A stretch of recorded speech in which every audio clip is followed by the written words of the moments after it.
All right, folks, what I'm about to walk you through is nothing short of extraordinary. We're standing on the edge of a winter weather event that's going to shake the foundations of the Deep South, unleash historic snowfall across regions that rarely see flakes, and send wind chills plummeting to levels that frankly sound more like science fiction than meteorology. This isn't your average January cold snap. This is a full-scale Arctic invasion combined with a moisture-laden storm system that's going to create absolute chaos from Texas to the Carolinas and beyond. I'm talking about a setup so rare, so perfectly aligned, that meteorologists are watching their models with a mixture of fascination and genuine concern. We've got the polar vortex diving south out of Hudson Bay, a subtropical jet finally coming alive after months of dormancy, and a battleground forming right across the heart of Dixie, where warm Gulf moisture is going to collide headfirst with Siberian air. The result? Potentially the most significant winter storm the Southeast has witnessed in years, maybe decades for some locations. Now here's what makes this whole pattern so mind-blowing. While Alaska is basking in temperatures running 50 degrees above normal after enduring a brutal stretch of sub-zero cold, we're about to watch the exact opposite unfold across the lower 48. The temperature whiplash is real, and it's coming fast. The Midwest is already getting hammered with wind chills 30 degrees below normal, and that's just the opening act. What's brewing for this weekend is going to make Monday's cold look downright pleasant by comparison. By the way, if you'd like specific weather forecasts for your region or city, please leave them in the comments. I'll answer them individually as time allows. Also, if you like the video and subscribe to my channel, you'd be very grateful. Now let's move on. Let me paint you the picture of what's happening right now before we dive into the main event. As I'm recording this on Monday afternoon, January 19th, Wisconsin and northern Illinois are experiencing temperature departures around 30 degrees below what we'd typically expect. And remember, we're right in the heart of climatological winter here, the coldest time of year for much of the northern tier. Wind chills across the upper Midwest are sitting between 15 and 25 below zero, with Minnesota, Wisconsin, and the eastern Dakotas taking the brunt of it. Iowa, northern Illinois, northern Indiana, and Michigan are all dealing with readings well below zero, and this is before the real cold even arrives. Tuesday morning isn't going to offer much relief either. We're looking at wind chills crashing to 20, even 30 below across the same areas. The Ohio Valley and New England better prepare themselves too, because by Tuesday morning, places like Indiana, Ohio, western Pennsylvania, western New York, and obviously Michigan are going to wake up to wind chills in the teens below zero. Some spots could bottom out around 15 to 20 below, stretching from the Ohio Valley down through the Appalachians into western Maryland, West Virginia, and up through New England. If you're heading out to work or school Tuesday morning, you're going to need every layer you can possibly pile on. The Great Lakes are absolutely firing right now with lake effect snow. When I zoom into the radar, I'm seeing these gorgeous fingers of blue stretching across the lakes, and those bands are absolutely cranking. We're talking snowfall rates of 2 to 3 inches per hour, especially across western and upstate New York. Watertown, Orchard Park, Buffalo, you're in the bullseye. Western lower Michigan around Traverse City, Grand Rapids, and Kalamazoo are getting hammered too. Up near Lake Superior, Marquette is seeing those classic lake effect bands that they know all too well. There's a particularly intense band screaming off Lake Ontario right now, targeting the Watertown area with incredibly heavy snowfall. But here's where things get interesting. We've got an Alberta Clipper diving down from Canada, and this little system is going to bring snow into southern Wisconsin and northern Illinois in the early morning hours Wednesday. By Wednesday afternoon, it spreads across lower Michigan, then pushes into New England Wednesday evening. And guess what that does? It re-energizes the lakes, meaning Wednesday evening is going to see widespread lake-effect snow bands erupting across the entire Great Lakes region. This Clipper system, dropping south and east out of Saskatchewan, is going to lay down accumulating snow from the Dakotas through southern Minnesota, northern Iowa, southern Wisconsin, northern Illinois, and into Michigan. We're looking at a swath of ½ inch to 2 inches, those nickel and dime events that add up. But the lake effect component is where things get serious. That heavy band into upstate New York near Watertown could dump up to 41 inches by Friday morning, January 23rd. Orchard Park and Buffalo down toward Erie, Pennsylvania could see 6 to 18 inches. Along the western shoreline of lower Michigan by Lake Michigan, Traverse City through Grand Rapids and Kalamazoo are looking at 5 to 8 inches. Marquette could pick up a foot. These are significant totals that are going to create travel nightmares.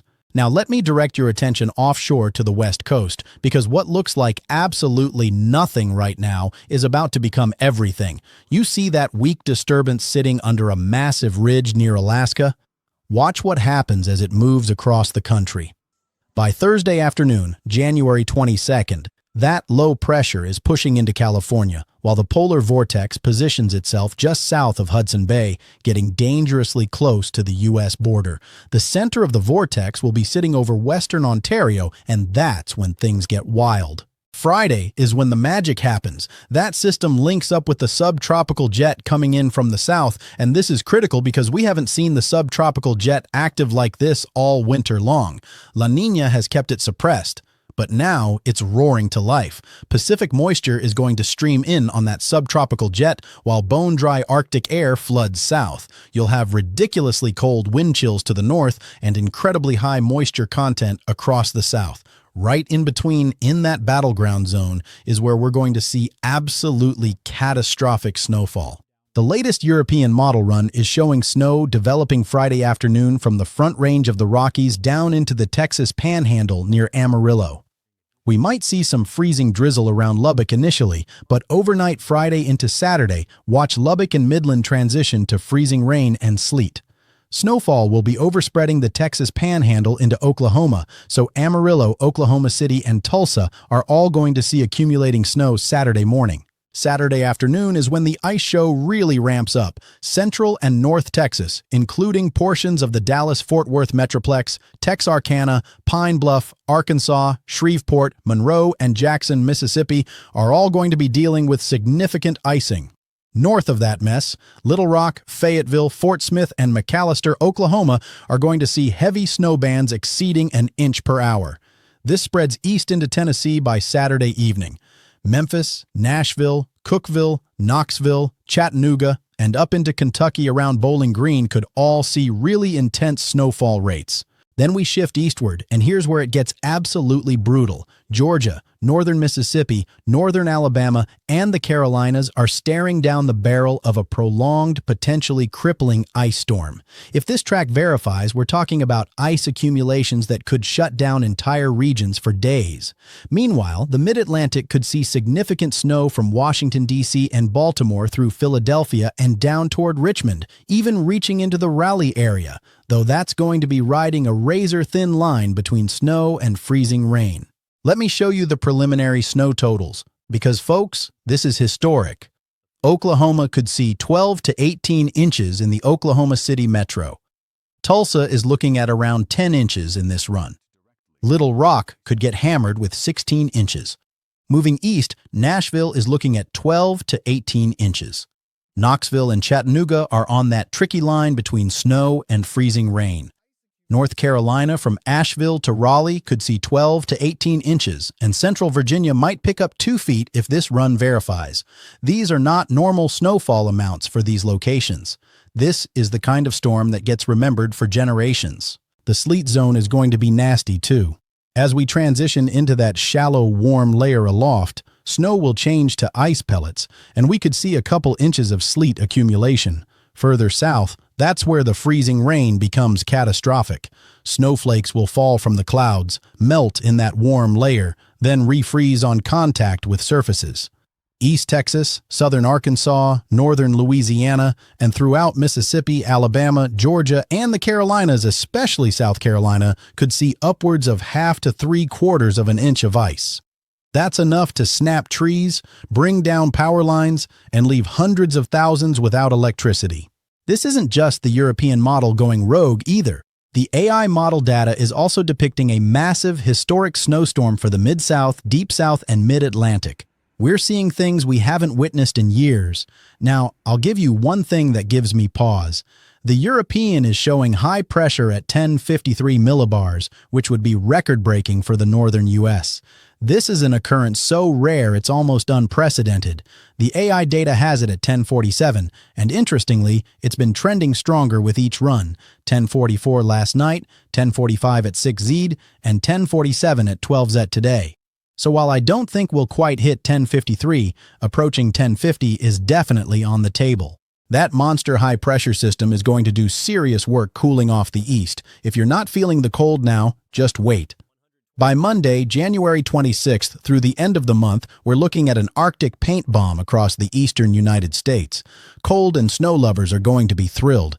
The east gets hammered with wintry weather, while the west coast deals with Pacific moisture and warmer ocean temperatures pushing inland. Now let's talk about those wind chills I mentioned at the start, because this is where life-threatening becomes the operative phrase. Friday morning, the upper Midwest is looking at wind chills of 50 to 60 below zero. Schools will absolutely be canceled. There's no other option when you're dealing with that kind of cold. Saturday brings more of the same, 40 to 60 below across the Dakotas, Minnesota, and Wisconsin. The freezing line extends all the way to the Gulf Coast, and sub-zero wind chills push into Texas. Yes, you heard that right. The Texas Panhandle south and east of Amarillo could potentially hit -2 Saturday morning. The east isn't spared either. Friday morning brings brutal cold to the Great Lakes, and by Saturday morning, January 24th, wind chills crash below zero in Kentucky, West Virginia, Maryland, and Delaware. Sunday morning could see those wind chills dropping below zero even in the Carolinas. This is a historic winter pattern, plain and simple. What does this mean? February is still going to be a winter month. If you think winter's wrapping up after this weekend storm, you couldn't be more wrong. The central and eastern U.S. are going to see plenty of wintry weather throughout February. The cold air source will be southern Canada, fed by snowpack and the polar vortex, whether tropospheric or stratospheric. That's going to keep delivering the cold. This is a historic winter weather pattern unfolding across North America, and we're going to be tracking every single development. Make sure you're staying updated, staying safe, and staying warm out there. The next week is going to be absolutely wild, and I'll be here breaking down every twist and turn as this remarkable storm system unfolds. Winter is far from over, folks. In fact, it's just getting started.